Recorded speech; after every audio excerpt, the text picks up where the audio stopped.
నమస్కారం. 2026-27 కేంద్ర బడ్జెట్ వినడానికి కాస్త టెక్నికల్గా అనిపించినా ఇది అక్షరాలా మన దేశ భవిష్యత్తును డిసైడ్ చేసే ఒక భారీ ఫైనాన్షియల్ మాస్టర్ ప్లాన్.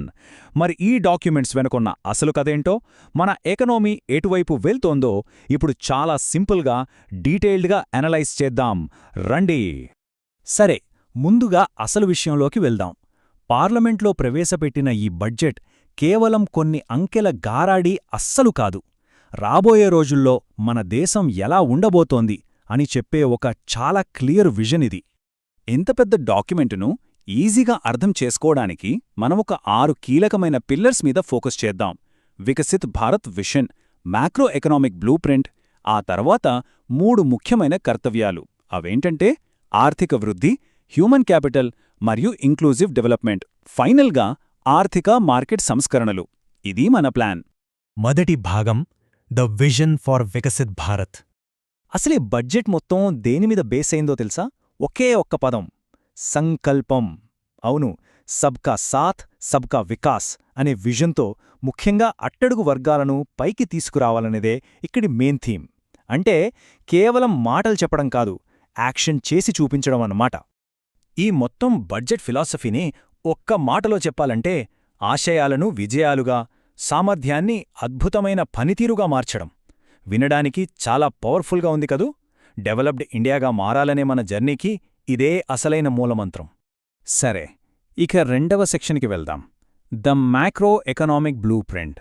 ఇక్కడ మనం గమనించాల్సిన ఒక బేసిక్ లాజిక్ ఉంది. అసలు గవర్నమెంట్కి డబ్బులు ఎక్కడ నుంచొస్తున్నాయి? ఈ బడ్జెట్ మెకానిజం అర్థం చేసుకోవాలంటే రెవెన్యూ రాబడులేవి, క్యాపిటల్ రాబడులేవి అనేది ఈ వర్గీకరణ చూస్తే మనకు ఇట్టే అర్థమైపోతుంది. మరి అలా వచ్చిన ఆదాయం ఎక్కడికి పోతోంది?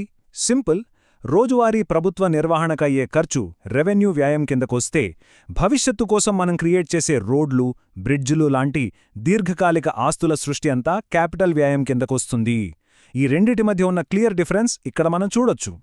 కానీ ఈ మొత్తం లెక్కల్లో మనం గుర్తుపెట్టుకోవాల్సిన మ్యాజిక్ ఫిగర్ ఒకటుంది. అదే 4.3%. ఇది 2026-27 సంవత్సరానికి మన ఆర్థిక లోటు, అంటే ఫిస్కల్ డెఫిసిట్ టార్గెట్. గతంలో ఇచ్చిన మాట ప్రకారం మన ప్రభుత్వం చాలా కఠినమైన ఆర్థిక క్రమశిక్షణను పాటించి ద్రవ్యలోటును 4.5% కంటే దిగువకు తీసుకురావడం నిజంగా చాలా పెద్ద అచీవ్మెంట్. ఒక్కసారి గత కొన్నేళ్లుగా మన లోటు ఎలా ఉందో ఈ ట్రెండ్ చూస్తే మీకే అర్థమవుతుంది. ఇందులో ఒక ఇంట్రెస్టింగ్ పాయింట్ ఏంటంటే, ఎఫెక్టివ్ రెవెన్యూ డెఫిసిట్ ఏకంగా 0.3%కి పడిపోయింది.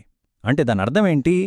కేంద్రం ఇస్తున్న నిధుల్లో అత్యధిక భాగం ఇప్పుడు కేవలం ఖర్చులకే కాకుండా డైరెక్ట్గా ఆస్తుల సృష్టికే ఉపయోగపడుతోంది. ఇక మూడవ సెక్షన్, కర్తవ్య 1, ఎకనామిక్ గ్రోత్. మన దేశ మౌలిక సదుపాయాల ముఖచిత్రం ఎలా మారబోతోందో చూడండి. ముంబై, పూణే, హైదరాబాద్, బెంగళూరు లాంటి మెట్రో నగరాలను కలుపుతూ ఏకంగా 7 కొత్త హైస్పీడ్ రైల్ కారిడార్లను ప్రకటించారు. వీటిని గ్రోత్ కనెక్టర్లు అంటున్నారు. ఇవి లాజిస్టిక్స్ ఖర్చులను భారీగా తగ్గించి మన ఆర్థిక వేగాన్ని నెక్స్ట్ లెవెల్కి తీసుకువెళ్తాయి. మరోవైపు ఫ్యూచర్ మ్యానుఫ్యాక్చరింగ్ సెక్టార్స్పై కూడా ఫోకస్ గట్టిగానే ఉంది. మన లైఫ్ స్టైల్ డిసీజెస్, ఇతర ఆరోగ్య సమస్యలను అరికట్టడానికి బయోఫార్మా శక్తి పథకానికి 10,000 కోట్ల రూపాయలను కేటాయించారు. ఇది మామూలు విషయం కాదు. దీంతో పాటే సెమీకండక్టర్ మిషన్ 2.0, అలాగే క్రిటికల్ మినరల్స్ కారిడార్లు భవిష్యత్తు ఉత్పాదక రంగానికి పెద్ద బూస్ట్ ఇవ్వబోతున్నాయి. ఇప్పుడు 4వ సెక్షన్, కర్తవ్య 2, హ్యూమన్ క్యాపిటల్. ఎక్కడొక చాలా ఆసక్తికరమైన కొత్త కాన్సెప్ట్ ఉంది, గమనించారా? మన సర్వీసెస్ సెక్టార్ను మార్చడానికి బడ్జెట్లో 2 సరికొత్త పదాలు వాడారు. ఒకటి కేర్ ఎకానమీ, ఇందులో 150,000 మంది కేర్ గివర్స్కు శిక్షణ ఇస్తారు.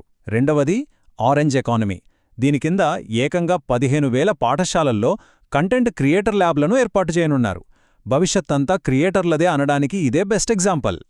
ఇక 5వ సెక్షన్, కర్తవ్య 3, ఇన్క్లూజివ్ డెవలప్మెంట్. గ్రామీణ ఉపాధి రంగంలో ఒక అతిపెద్ద పాలసీ షిఫ్ట్ ఇక్కడ మనకు కనిపిస్తోంది. పాత ఉపాధి హామీ పథకానికి బదులుగా దాదాపు 95,000 కోట్లతో వికసిత్ భారత్ గ్రామ్ అనే కొత్త కార్యక్రమాన్ని లాంచ్ చేశారు. అంటే కేవలం కష్టకాలంలో ఏదో కొంచెం డబ్బులిచ్చి ఊరుకోవడం కాదు, ఆ నిధులతో గ్రామీణ యువతకు స్కిల్స్ నేర్పించడం, పనికొచ్చే శాశ్వత ఆస్తులను సృష్టించడం ఈ కొత్త పాలసీ మెయిన్ టార్గెట్. అలాగే వ్యవసాయంలో కూడా టెక్నాలజీని బాగా వాడుతున్నారు. అగ్రికల్చర్ డేటాను ఎనలైజ్ చేయడానికి భారత్ విస్తార్ అనే ఆర్టిఫిషియల్ ఇంటెలిజెన్స్ టూల్ని తీసుకువస్తున్నారు. మరో అద్భుతమైన విషయం ఏంటంటే మహిళా ఆంట్రప్రెన్యూర్స్ను ప్రోత్సహించడానికి గ్రామాల్లో షీ మార్ట్స్ అనే ప్రత్యేక రీటైల్ అవుట్లెట్లను ఏర్పాటు చేస్తున్నారు. ఇది నిజంగా గ్రామీణ ముఖచిత్రాన్ని మార్చే ప్లాన్. చివరిగా 6వ section financial and market reforms. మరి ఇన్ని ప్లాన్స్ వేశారు కదా, వీటిని ఎగ్జిక్యూట్ చేయడానికి ఫైనాన్షియల్ సిస్టమ్ ఎలా ఉండాలి? అందుకే వ్యవస్థలో స్ట్రక్చరల్ మార్పులు చేస్తున్నారు. బ్యాంకింగ్ సెక్టార్ను పటిష్టం చేయడానికి ఒక హై లెవెల్ కమిటీ వేయడం, నాన్ బ్యాంకింగ్ ఫైనాన్స్ కంపెనీల పునర్నిర్మాణం, అలాగే ఫారెన్ ఇన్వెస్ట్మెంట్స్ ఈజీగా వచ్చేలా ఫెమా నిబంధనలు సమీక్షించడం, ఇలా ఎకానమీ ఇంజిన్ను ఫుల్గా రెడీ చేస్తున్నారు. ఇక్కడ మరో బ్రహ్మాండమైన ఇన్సెంటివ్ గురించి చెప్పాలి. పట్టణ ప్రాంతాల్లో పెద్ద పెద్ద ప్రాజెక్టులకు ఫండ్స్ తేవడం కోసం ఒక బంపర్ ఆఫర్ ఇచ్చారు. ఏ మున్సిపాలిటీ అయినా ఒకేసారి 1000 కోట్లకు మించి మున్సిపల్ బాండ్లను జారీ చేస్తే వారికి ప్రోత్సాహకంగా 100 కోట్ల రూపాయలు కేంద్రం ఇస్తుంది. నగరాల అభివృద్ధికి నిధుల కొరత లేకుండా చేయడానికి ఇదొక గేమ్ చేంజర్ అని చెప్పొచ్చు. సో ఓవరాల్గా ఇది బడ్జెట్ కథ. ఒక పక్కా ఫిస్కల్ రూట్ మ్యాప్, మరోపక్క 3 స్పష్టమైన కర్తవ్యాలు. అంతా బానే ఉంది, కానీ ఇక్కడ ఒకే ఒక్క పెద్ద ప్రశ్న మిగిలి ఉంది. ఈ భారీ బడ్జెట్ హామీలను వాస్తవ రూపంలోకి తీసుకురావడానికి మన ప్రస్తుత ఆర్థిక వ్యవస్థ నిజంగా సిద్ధంగా ఉందా? ప్లానింగ్ అయితే అద్భుతంగా ఉంది, కానీ ఈ బృహత్తర సంస్కరణల ఎగ్జిక్యూషన్ ఎలా ఉండబోతోందో మనం వేచి చూడాల్సిందే. Thank you.